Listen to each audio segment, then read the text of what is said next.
மலத்தை கலந்தவனை தெரியும். மெய்யநாதன் அவர்களுடைய உறவினர் என்று சொல்லுகிறார்கள்.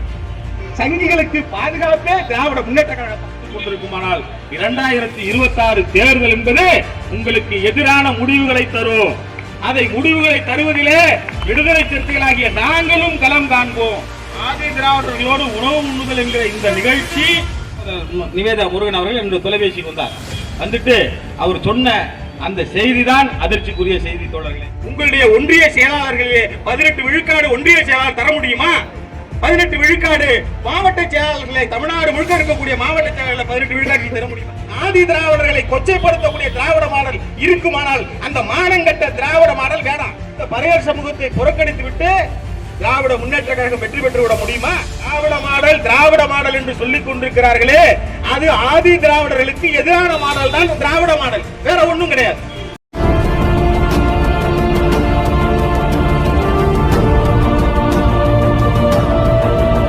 கடவுளாலேயே சவாரி செய்ய முடியாத மிருகம் விலங்கு ஒன்று உண்டு என்றால் அது சிறுத்தை தான். இந்த கண்டனம் என்பது தமிழ்நாட்டில் இருக்கக்கூடிய அனைத்து ஒட்டுமொத்த ஆதி திராவிடர் மக்களுடைய மனநிலையை பிரதிபலிக்கக்கூடிய ஒரு ஆர்ப்பாட்டம்.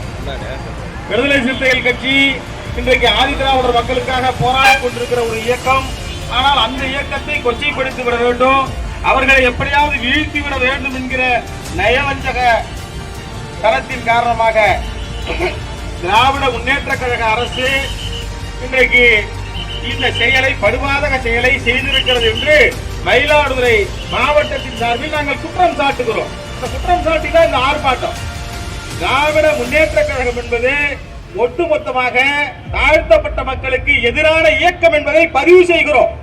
இது தமிழ்நாடு முழுவதும் ஒட்டுமொத்தமாக தாழ்த்தப்பட்ட மக்களுக்கு திராவிட முன்னேற்ற கழகம் எதிராகத்தான் இருந்து கொண்டிருக்கிறது என்பதற்கான ஒரு உதாரணம் தான் இந்த வேங்கை வயல் சம்பவம். வேங்கை வயலிலே குடிநீர் தொட்டியிலே மலத்தை கலக்கிறான். மலத்தை கலந்தவனை தெரியும். மெய்யநாதன் அவர்களுடைய உறவினர் என்று சொல்லுகிறார்கள். அது அந்த பகுதியிலே ஆர்ப்பாட்டம் நடத்தும் போது நாங்கள் போயிருந்த போது விசாரித்தோம். அமைச்சர் மெய்யநாதன் அவர்களுடைய உறவினர்கள் தான் அதை செய்திருக்கிறார்கள் என்று அங்கே சொல்லியிருக்கிறார்கள். அந்த மலத்தை கலந்தவர்கள் அது எந்த கட்சி, அண்ணா திராவிட முன்னேற்ற கழகமா திராவிட முன்னேற்ற கழகமா என்பதெல்லாம் அங்க இருக்கக்கூடிய சிபிசிஐடி காவல்துறைக்கு வேங்கவேல் பகுதியை உள்ளடக்கிய அந்த காவல்துறைக்கு நன்றாக தெரியும். ஆனால் தெரிந்த போதும் கூட இந்த தாழ்த்தப்பட்ட மக்கள் தானே, ஆதி திராவிடர் மக்கள் தானே, இவர்களுக்கெல்லாம் யார் இருக்கிறார்கள், இவர்களையே புகார் கொடுத்தவர்களையே குற்றவாளியாக்கி முன்பெல்லாம் SC/ST ஆக்டிலே ஒரு வழக்கு போடுகிறார்கள் என்று சொன்னால் ஒரு கிராமத்திலே அந்த வழக்கிற்கு எதிராக ஒரு வழக்கு கவுண்டர் கேஸ் ஒன்று போடுவாங்க. அந்த வழக்கு 307 போடுவாங்க. இந்த பக்கம் SC/ST ஆக்ட்ல கேஸ், அந்த பக்கத்துல 307. இப்படி 2 வழக்கையும் போட்டு பேலன்ஸ் பண்றாங்களாம். 2 சமூகங்களுக்கு இடையிலே நாங்கள் ஒரு பேலன்ஸ் பண்றாங்க அப்படின்னு சொல்லுவாங்க காவல்துறை. அதே போலத்தான் அப்படி செய்யாமல் இன்றைக்கு என்ன செய்திருக்கிறாங்கன்னா, தாழ்த்தப்பட்டோர் பழங்குடியினர் வன்கொடுமை தடுப்பு சட்டத்தின் கீழே ஒரு வழக்கை பதிவு செய்து அந்த வழக்கிலே புகார் கொடுத்தவனே அல்லது புகார் கொடுத்தவன் உறவினர்களையே நீங்கள் குற்றவாளி ஆக்கினால் அந்த தாழ்த்தப்பட்டோர் வன்கொடுமை தடுப்பு சட்டத்தை போட முடியாது.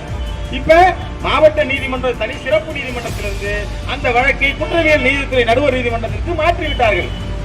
ஆக ஒரு சட்டத்தையே நீர்த்து போக செய்யக்கூடிய அளவிற்கானதுதான் திராவிட மாடல். திராவிட மாடல் திராவிட மாடல் என்று சொல்லிக் கொண்டிருக்கிறார்களே, அது ஆதி திராவிடர்களுக்கு எதிரான மாடல் தான் திராவிட மாடல், வேற ஒண்ணும் கிடையாது. நாங்கள் திராவிட மாடல் திராவிட மாடல் திராவிட மாடல் ஆட்சி மீண்டும் 2026 நாங்கள் 200 தொகுதியில் வெற்றி பெறுவோம். எப்படி வெற்றி பெறுவீங்க? எப்படி முடியும் உங்களால? தமிழ்நாடு முழுவதும் விரவி கிடக்கக்கூடிய ஒரு ஒடுக்கப்பட்ட சமூகத்தும் ஆதி திராவிட சமூகம் உண்மையிலேயே ஆண்ட பரம்பரையாக இருந்து பல பகுதிகளிலே ஆளுமையை செலுத்திய ஒரு சமூகம் ஆதி திராவிட சமூகம், இந்த பறையர் சமூகம். ஆனால் அப்படிப்பட்ட இந்த பறையர் சமூகத்தை புறக்கணித்து விட்டு திராவிட முன்னேற்ற கழகம் வெற்றி பெற்று விட முடியுமா? வேண்டுமென்றே கொச்சைப்படுத்தி விட்டு எங்களுக்கெல்லாம் நாங்க ரொம்ப நாளா எங்க தலைவர் கூட்டணியில் இருக்கிறாரு நாங்கெல்லாம் மழுங்கிதான் இருந்தோம்.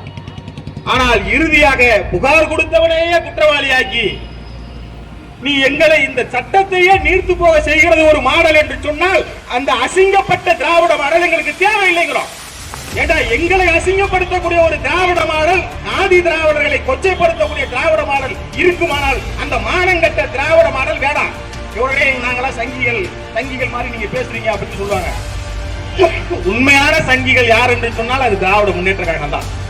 திராவிட முன்னேற்ற கழகத்தை சேர்ந்த பொறுப்பாளர்கள் நான் பல கூட்டங்களிலே பேசி இருக்கிறேன். நீங்கள் உண்மையான சமூக நீதியை பேசக்கூடியவர்களாக இருந்தால் திராவிட முன்னேற்ற கழகத்திலே சமூக நீதியின் அடிப்படையிலே குறைந்தபட்சம் அரசு பணிகள்ல 18 விழுக்காடு ஆதி திராவிடர்களுக்கு ஒதுக்குறாங்கல்ல, மற்ற சமூகங்களுக்கு என்னென்ன பர்சன்டேஜ் போடுறாங்க. உங்களுடைய ஒன்றிய செயலாளர்களே 18 விழுக்காடு ஒன்றிய செயலாளர் தர முடியுமா? 18 விழுக்காடு மாவட்ட செயலாளர்களை தமிழ்நாடு முழுக்க இருக்கக்கூடிய மாவட்ட செயலாளர்கள் 18 விழுக்காடு தர முடியுமா? தரமாட்டேன், எதுவுமே தரமாட்டேன். ஒரு எந்தெந்த பகுதியில் யாரெல்லாம் பெரும்பான்மை ஆதிக்க சமூகமாக இருக்கிறதோ அந்த ஆதிக்க சமூகத்தை சேர்ந்தவர்கள் மாவட்ட செயலாளர்கள் இருப்பார்கள், அல்லது அங்க இருக்கக்கூடிய சட்டமன்ற தொகுதியிலே எல்லா பொது தொகுதியிலும் அவர்கள் தான் வேட்பாளர்களாக இருப்பார்கள். எந்த பொது தொகுதியிலாவது இவர்கள் தாழ்த்தப்பட்டவர்களை வேட்பாளர்களாக நிறுத்தி இருக்கிறார்களா? இல்லை. உங்களுக்கு எதுக்கு தனியா தொகுதி, உங்களுக்கு தான் ரிசர்வ் தொகுதி கொடுத்தாச்சு என்று சொல்லி கேவலமாக பேசக்கூடிய ஒரு இயக்கமாக இன்றைக்கு திராவிட முன்னேற்ற கழகம் மாறிக்கொண்டிருக்கிறது. உங்களெல்லாம் ஜெயிக்கிறதுக்கே ஆளு கிடையாது அப்படின்னு கேவலமா பேசுறது உண்டு. பல தலைவர்கள் திராவிட முன்னேற்ற கழகத்தை சேர்ந்த தலைவர்கள் விடுதலை சிறுத்தைகள் இயக்கத்தை ஆரம்ப காலத்தை பார்க்கும்போது உங்களுக்கெல்லாம் 1-2 போதும், நீங்க எல்லாம் ஜெயிக்கவா போறீங்க, உங்களுக்கு யாரு மதிக்க போறா, உங்களுக்கெல்லாம் ஓட்டு விழுமா என்று சொல்லி கேவலப்படுத்திய இயக்கம் தான் திராவிட முன்னேற்ற கழகம். இன்னைக்கு கூட என்ன 6 தொகுதி நாங்க கொடுத்துருக்கிறோம், முடிஞ்சா இன்னொரு தொகுதியை சேர்த்து கொடுத்தா மீண்டும் இவர்கள் எங்களோடு வருவார்கள் என்கின்ற ஒரு தவறான எண்ணம் அந்த அடிப்படையில் பிறந்ததுதான். இன்னைக்கு அமைச்சர்கள் மயிலாடுதுறை மாவட்டத்துல ஒரு நிகழ்வுக்கு வரும்போது ஆதி திராவிட மக்களோடு உணவு உண்ணுதல் இது தொடர்பா உடனடியா நான் புகார் கொடுத்தேன். மாவட்ட காவல் கண்காணிப்பாளர் அலுவலகத்துல தம்பிகள் எல்லாம் கொடுத்திருக்காங்க. சரி, நாமும் ஒரு புகாரை கொடுக்க வேண்டும் என்ற அடிப்படையில மாவட்ட காவல் கண்காணிப்பாளர் அவர்களிடம் ஒரு புகார் மனு கொடுத்தோம். ஒரு மிகப்பெரிய சமூகத்தை ஒட்டுமொத்தமாக தமிழ்நாட்டிலே ஒரு 2 கோடிக்கும் குறையாத மக்கள் தொகை கொண்ட ஒரு சமூகத்தை கொச்சைப்படுத்தி அந்த மக்களோடு உணவு உண்ணுவதை அமைச்சர்கள் பெருமைப்படுகிறார்கள் என்று சொன்னால் அந்த சமூகம் என்ன அவ்வளவு கீழ்த்தரமான சமூகமா? அந்த சமூகம் என்ன வேறு எதையாவது சாப்பிட்டுக் கொண்டிருக்கிறதா என்கிற கேள்விகளை முன்வைத்து அன்றைக்கு மாவட்ட காவல் கண்காணிப்பாளர் அவர்களிடம் நான் புகார் கொடுத்த உடனடியாக மறுநாள் காலையிலேயே எனக்கு தொலைபேசியில நம்முடைய சகோதரர் நிவேதா முருகன் அவர்கள் என்னுடைய தொலைபேசிக்கு வந்தார். வந்துட்டு அவர் சொன்ன அந்த செய்தி தான் அதிர்ச்சிக்குரிய செய்தி. தோழர்களே, எல்லா தோழர்களும் நீங்க அவர் மேல கோபப்பட்டீங்க. உண்மையிலேயே இந்த கோபம் என்பது திராவிட முன்னேற்ற கழகத்தின் மீது வர வேண்டும். ஏனென்று சொன்னால் திராவிட முன்னேற்ற கழகத்துடைய தலைமை அங்க இருக்கக்கூடிய செயலகம் அமைச்சர்களுடைய செயலகத்திலிருந்து அந்த சவாலை நான் அப்படியே என்னுடைய எழுத்துப்படியில போட்டேன் அப்படிங்கிற அதிர்ச்சிகரமான ஒரு தகவலை அன்றைக்கு நிவேதா முருகன் அவர்கள் சொல்லி இருக்கிறார்கள். அப்படின்னா என்ன பொருள்? நிவேதா முருகன் மட்டுமல்ல, ஒட்டுமொத்த திராவிட முன்னேற்ற கழகம் ஆதி திராவிடர்களோடு உணவு உண்ணுவதை ஒரு மிகப்பெரிய பெருமையான நிகழ்வாக திமுக கருதுகிறது. இதுதான் பொருள். இந்த பொருளின் அடிப்படையில நடந்ததுதான் அந்த நிகழ்வை தவிர நீங்கள் எல்லாம் குறிப்பிடுவது போல நிவேதா முருகனிடம் சாதி வெறி இருக்கிறதா இல்லையா, அவர் எப்படி சாதி பார்ப்பார் என்பதெல்லாம் அனுபவத்தில் நீங்க கிட்டக்க போறவங்களுக்கு தான் தெரியும்.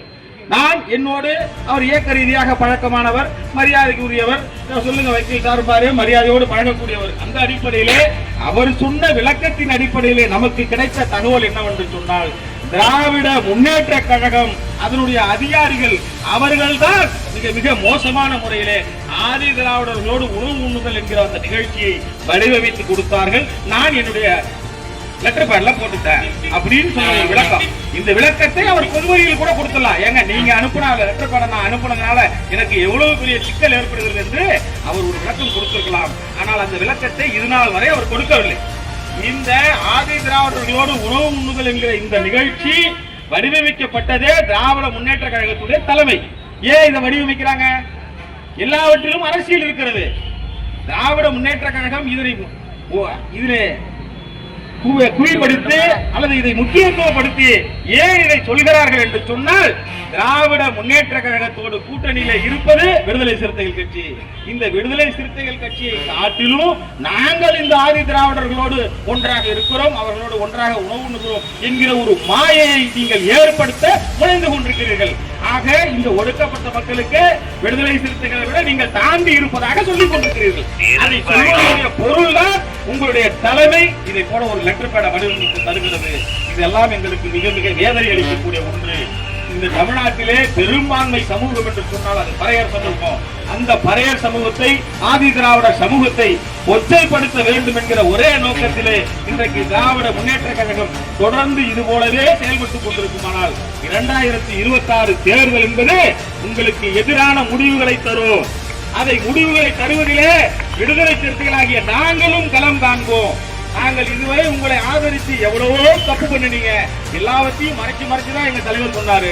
இல்ல அவர் எப்படி இருக்காரு, அவர் கஷ்டப்படுறாரு, அதை பண்றாரு, இதை பண்றாரு. நீ வெறுமனே ஒரு 1000 ரூபாய் மாணவர்களுக்கு 1000 ரூபாய் கொடுக்கிறது, மகளிருக்கு 1000 ரூபாய் கொடுக்கிறது, அல்லது மகளிருக்கு பேருந்து கட்டணம் மட்டும் அனுப்பிட்டா நீங்கள் வெற்றி பெற்று விடலாம் என்கிற ஒரு போலியான கணக்கிலே இருந்து கொண்டிருக்கிறீர்கள். ஒரு மிதப்பிலே இருந்து கொண்டிருக்கிற 1000 ரூபாய் லஞ்சமாக கொடுத்து ஓட்டை வாங்கி விடலாம் என்று சொல்லி மகளிர் உரிமை திட்ட தொகையில அல்லது மாணவர்களுக்கான திட்டத்தில அல்லது வேறு ஏதாவது ஒன்றிலே நீங்கள் வெற்றி பெற்று விடலாம் என்று நீங்கள் கனவு காண்டு கொண்டிருக்கிறீர்கள். ஆனால் உண்மையிலேயே திமுக சொன்னது எதையும் செய்யவில்லை. அரசு ஊழியர்களுக்கு பழைய ஓய்வு திட்டம் கொடுக்கறாங்க, அது கொடுக்கல. இப்படி தொடர்ச்சியாக பார்க்க போனால் ஸ்டெர்லைட் துப்பாக்கி சூட்டிலே அந்த துப்பாக்கியால் சுட்டு அன்றைக்கு ஏராளமான பேரை சுட்டுக் கொண்டிருக்கிறார்களே, அந்த அதிகாரிகள் மீது நடவடிக்கை வேண்டும் என்று எதிர்கட்சியாக இருக்கும்போது இதே திராவிட முன்னேற்ற கழகம் சொன்னது. ஆனால் இன்றைக்கு அந்த அதிகாரிகளுக்கு பதவி உயர்வு கொடுத்திருக்கிறார்கள். அத சொன்னது எதையுமே செய்யாத ஒரு அரசு திராவிட முன்னேற்ற கழகத்தின் அரசு.